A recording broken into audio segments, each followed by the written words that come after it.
3 games into the Big 12 schedule, and the standings are all over the place. Right now, tied for first, Baylor and Texas Tech are both 3-0 in the league. Scott Drew, Grant McCaslin, the Baylor coaching tree is strong.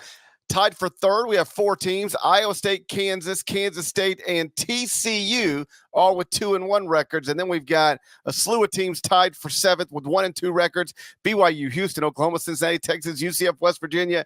Down there at the bottom all by itself, Oklahoma State Cowboys at 0-3. Houston, right now, dead leg, is ranked number 1 at KenPom, tied for 7th in the Big 12. What do you make of what we're looking at right now?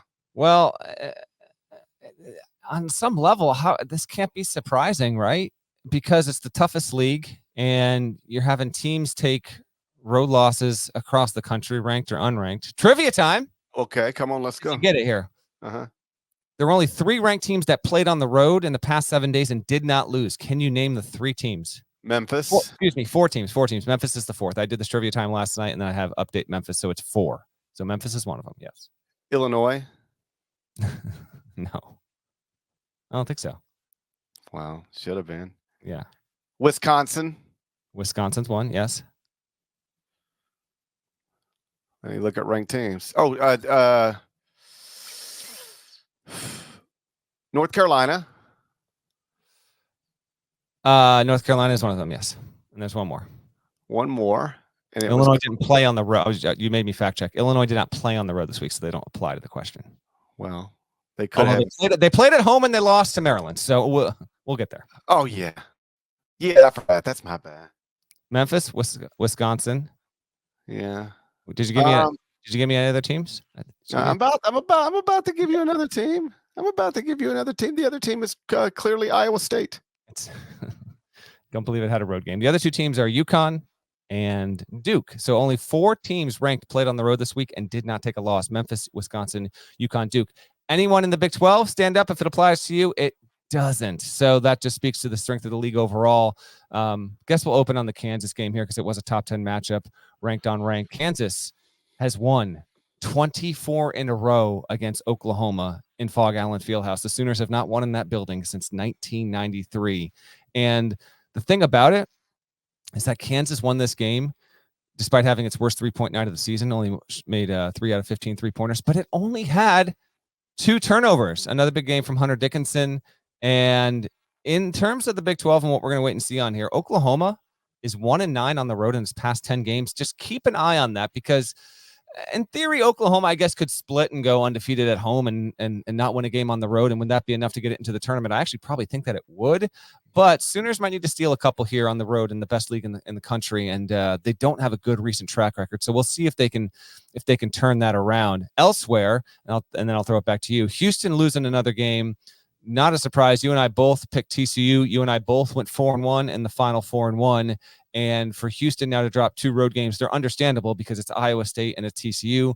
Both teams tracking toward NCAA tournament inclusion there. TCU now at 13-3 overall. Houston had won 12 straight road games. That is now done. The longest streak in America for road games is VCU at 10 among high majors. It's the team we just talked about. UNC is the longest road streak among high majors in the country with 5 straight road wins. No real shame here from Houston as far as I'm concerned. TCU was roaring and ready. It's responded well from that Kansas loss a week ago to beat Oklahoma and Houston. And Emmanuel Miller, a little bit unsung. I mean, certainly, I guess, a well-known player. I mean, he's been doing his thing for a while, averaging 17.6 boards and is a 50% shooter. He came up big late in that game, and that was a big win for TCU. How we break down the hierarchy of this league, GP, I guess this is where it gets interesting because you look at the standings, Baylor and Texas Tech, you have to take a scratch. Congrats to Grant McCaslin for doing what he's been able to do. 14-2, getting a home win over K-State. We'll see. Texas Tech has a road win against Texas, which lost at West Virginia, by the way. You take a look at Texas. How about this for a weird one? Ranked, it's going to drop out Monday, but it's the rare case here where a team is ranked middle of January, right, GP? Second week of January, however you want to define it. And then halfway through a season, it doesn't really have a tournament resume. I don't know if Texas would be in the field if we started today, if we really dig into it. If it did, maybe Dayton territory there. But Texas Tech has the win at Texas, win over Oklahoma State, win against Kansas State. My point is, it's a good start. no guarantee any of those teams make the tournament. We'll see. Doesn't matter. Your new coach, first year, 14-2. The Big 12 is what do you want? It's an absolute beast here. And I thought it was an intriguing weekend in terms of results there because some stuff reinforced what we believed. And then there's a couple of surprise teams. And I think Tech would qualify there. And then the Texas loss at West Virginia is kind of the eye opener. Like, what do we have there in Austin right now? And are they going to be able to get things going? Because right now, I think there's, even with that relatively healthy record, if you really dig in, GP, there's not a lot of meat on that bone. Yeah, I would expect Texas to drop out of the top 25 of the AP poll. I would expect TCU to move in. TCU got 2 top 10 wins this week. I moved them into 25th of the top 25 and won. The Horned Frogs should be ranked on Monday. I'm not worried about Houston. I dropped them, obviously, but not too far. I think they're 6th now in the top 25 and one spot ahead of Memphis. That's just like, you're not going to have many weeks in your Big 12 schedule where you've got to go play 2 road games against likely NCAA tournament teams. But when you do, I don't care if you're Kansas, Houston, Baylor, Oklahoma, Texas Tech, it does not matter. Any of those teams, if you give them 2 road games against NCAA tournament teams in the same week, they might go 0-2. Like, you could go 0-2 in that stretch and still be a legitimate Final Four contender. And that's all I think that happened to Houston. You'd rather split them or win them both, but a lot of people would go 0-2 in the stretch that Houston just played. For what it's worth, KenPom still projects Houston to win the league with a 13-5 record. Got Baylor at second, 12-6, then a 3-way tie for third, Texas Tech, Iowa State, BYU, 11-7. And then Kansas, TCU, Oklahoma at 10-8.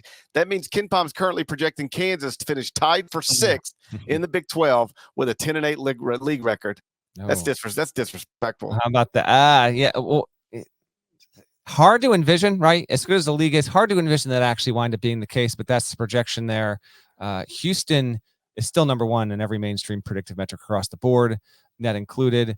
And it's good to have that balance because the results should matter, and they do. But predictive still in on Houston. Now, the gap is definitely narrowed here. You got Houston, then you got your likes of Purdue, Auburn's up there. Carolina's climbing. Arizona is still in that conversation, even with its recent loss there. Big 12's a whole lot of fun, but I think the most meaningful result of the weekend, I almost think it was Kansas, because Kansas, and the game was on ESPN Plus, so maybe some of our audience wasn't able to watch it.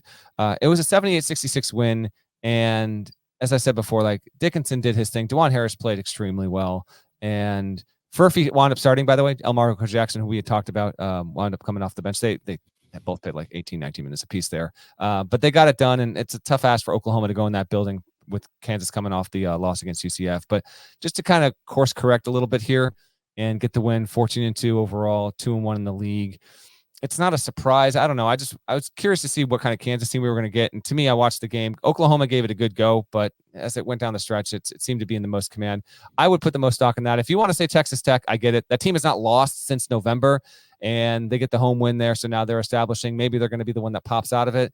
It might well be the case. I don't know. We wait and see on that. Someone in the chat, I will mention this team that we didn't bring up yet. Someone mentioned Cincinnati. They're 1-2, and they could be 3-0. That is true. They have the road win against BYU. They shouldn't have lost the game to Texas. And then they went down there and they played a hell of a good game on Saturday night against Baylor. The Bears wound up winning 62-59. Just get used to it, man. The Big 12 is the best television in the sport because every freaking night, man, there's at least one got to see it game. And as the case on Saturday, we said we had like 4 or 5 of those bad boys.